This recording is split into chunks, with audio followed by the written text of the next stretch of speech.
Rise, compatriots, Nigeria call obey to serve my father's land, and all who rise again. Nigeria, please forgive me for not knowing my national anthem. Please forgive me. I'm so sorry. But welcome back, y'all.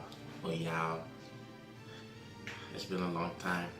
I was actually contemplating whether I wanted to do this or not because I truly just wanted to enjoy the World Cup and just watch it as a level playing field. Enjoy every nation's talents and stars. But I was talking and deliberating with people, and I think it's essential that I share my views and opinions of this World Cup with the world. So this is my thoughts on the FIFA 18 World Cup. So Group A starts tomorrow, and I'm actually happy I'm doing this right now. So while the group stages is going on, you guys can be listening to what I'm saying, and then you see what I'm saying, because what I'm saying is, I believe, is very factual and correct. So while the group stage is going on, you'll be able to see what I'm saying and watch the group stages and go back and draw what I'm saying. So Group A is Russia, Saudi Arabia, Egypt, and Uruguay. Honestly, for me personally, Egypt is going through and Uruguay is going through. Uruguay, I don't know. For me, I feel like Russia could surprise some people, because Russians in front of their whole crowd, you may get some shots. So I feel like number one will be Egypt, number two Russia or Uruguay, but I'm counting on Uruguay because they have Suarez, Cavani, and Uruguay is a nation that knows how to play in the World Cup, that knows how to get and play in the World Cup. And I will talk about how to build a World Cup squad, because a lot of these nations did not build a World Cup squad. So towards the end of the video, I will talk about that, because there's going to be a two-part series. So I'll talk about the first four groups and talk about which teams brought a World Cup ready squad and which teams brought rubbish to Russia, because some nations brought rubbish. So Group B is Portugal, Spain, Morocco, Iran. Honestly, my brother's been ranting about Portugal for a long time, and I believe it. Because I've looked at this squad that Portugal has, and I'm just like, this squad is a World Cup squad.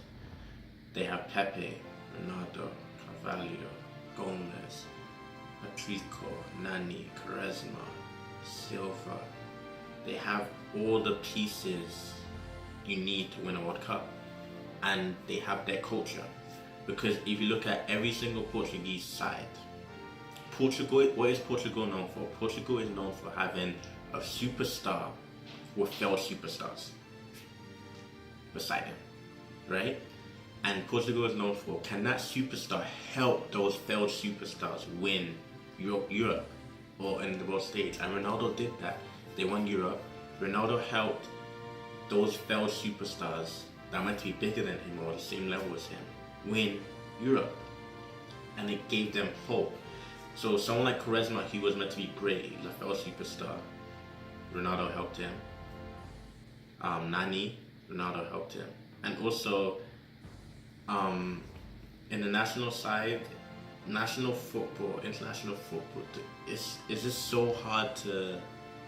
It's really hard. It's like the dynamics of it is hard, because you need a complete squad, and Portugal have that complete squad because you have players that play the system. So they may not play for the big clubs, but for the international side, they play that system, right?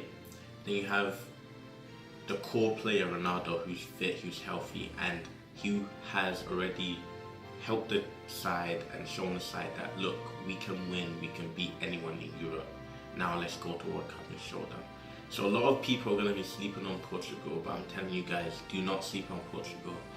because Ronaldo is hungry. This is the only thing he hasn't won. He's just been to 3 Champions League finals and won. He's won Europe, so don't sleep on Portugal. Then I have Spain coming in second in this group because they just fired their manager yesterday. Hired a new manager today. So already their brains are scattered. Right? Their brains are scattered. You don't go into a World Cup with that type of confusion. So it's obviously, and then also it makes you think, did that manager not think that Spain could win the World Cup?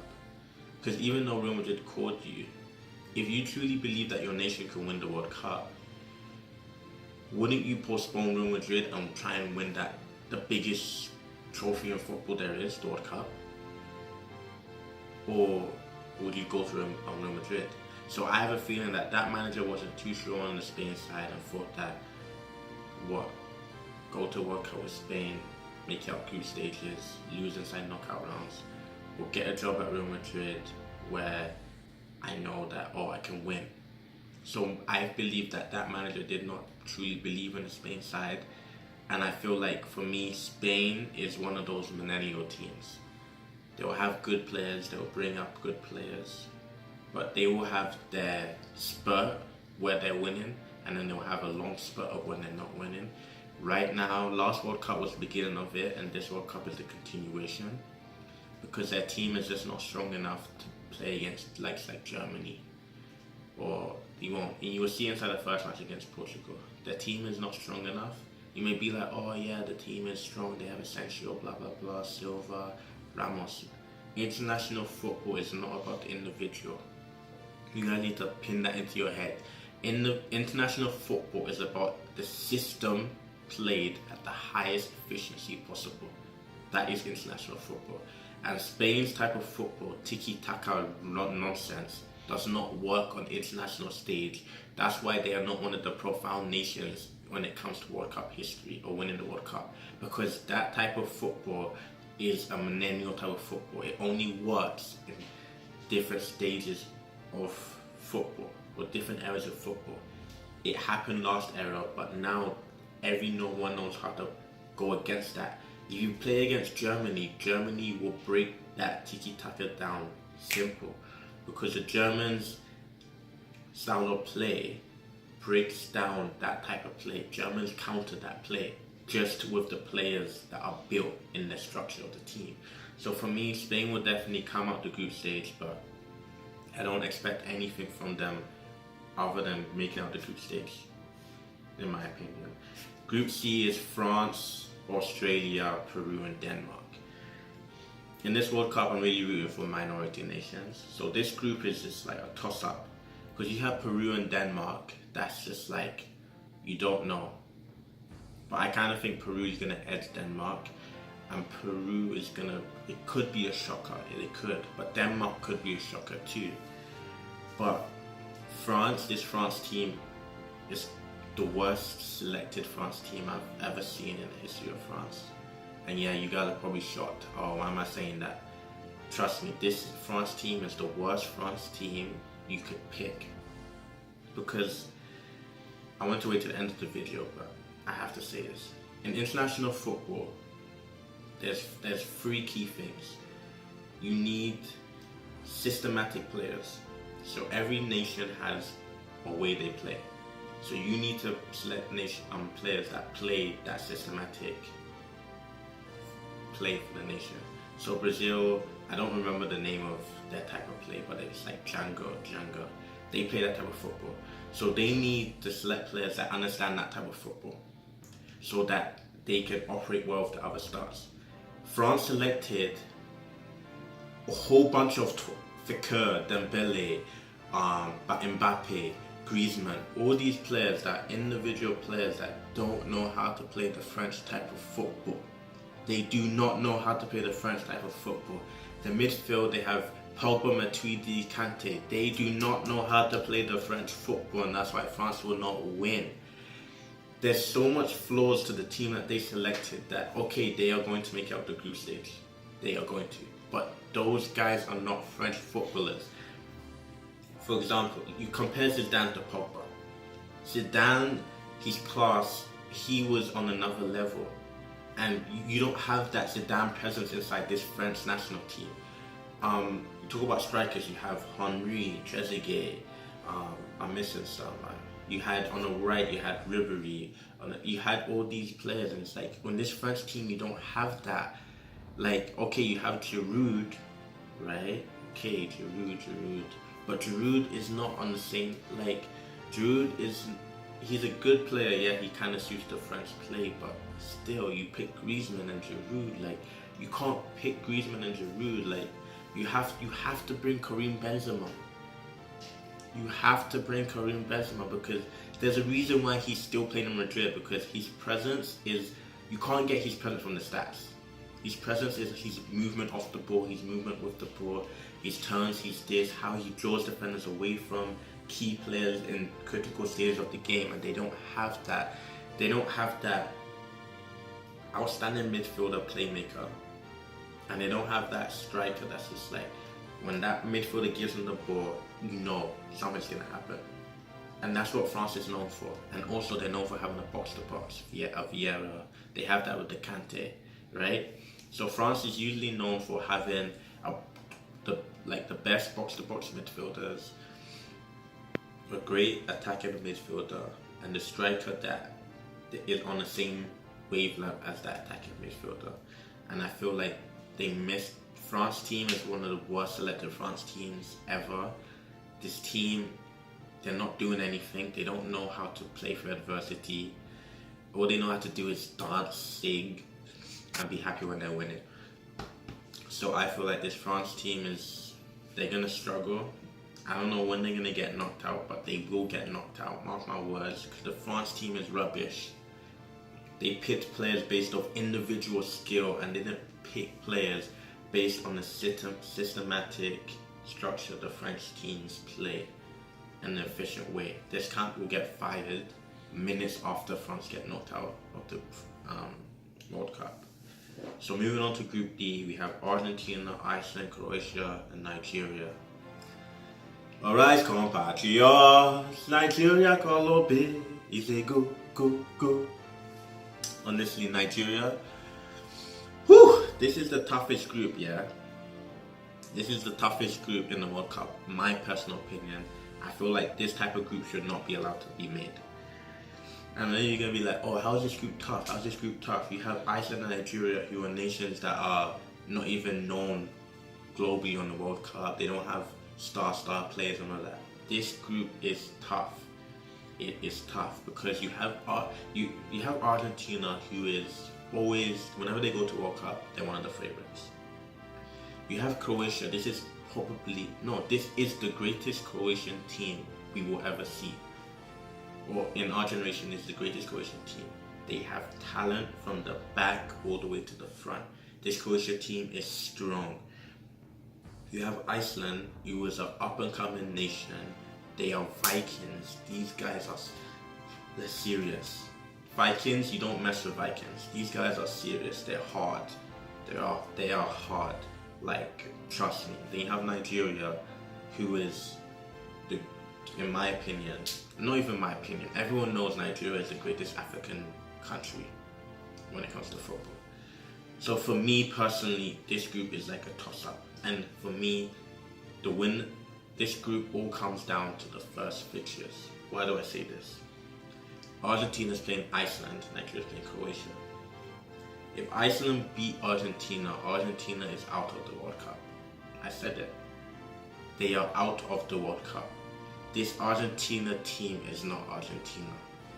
It's not Argentina, because this team, they don't know how to play football. They don't know how to play football. The Argentina system, they don't know it. How they got to the World Cup it shows that there is God. Because this Argentina team is just rubbish. No one can tell me anything other than that. They are rubbish.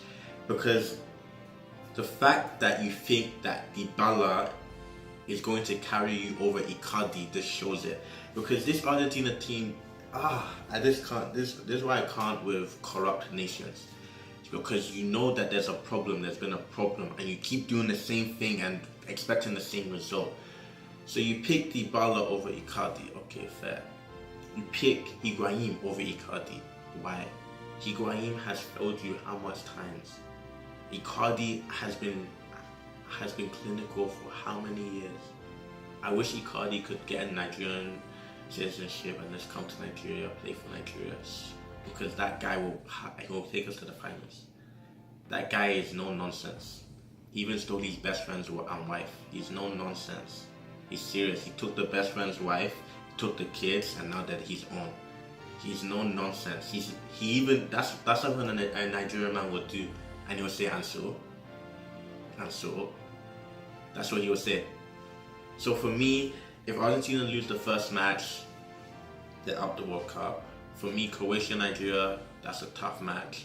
Croatia's they're good going forward, but I don't know if they can withstand Nigeria's counter-attack. And I feel like in this group, every team but Argentina plays their system. Every team but Argentina plays their system efficiently. But Croatia, the problem lies in the midfield. You have Rakitic and Modric. And the big question is, can those two play together? And we will see whether they can. So, to conclude this video, I'd like to say that the World Cup and international football is very, very hard to talk about, because every nation has, well, I'm going to say it sounds mad, but every nation has reincarnation players. There's players that are reincarnated. It sounds crazy, but every nation has a player that is bred every generation that is the same as the one last generation.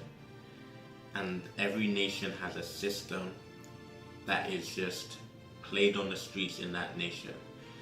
And like France, they didn't pick the team that is played on the streets. They picked a bunch of young individuals that went there to do Fortnite dances. That team is losing.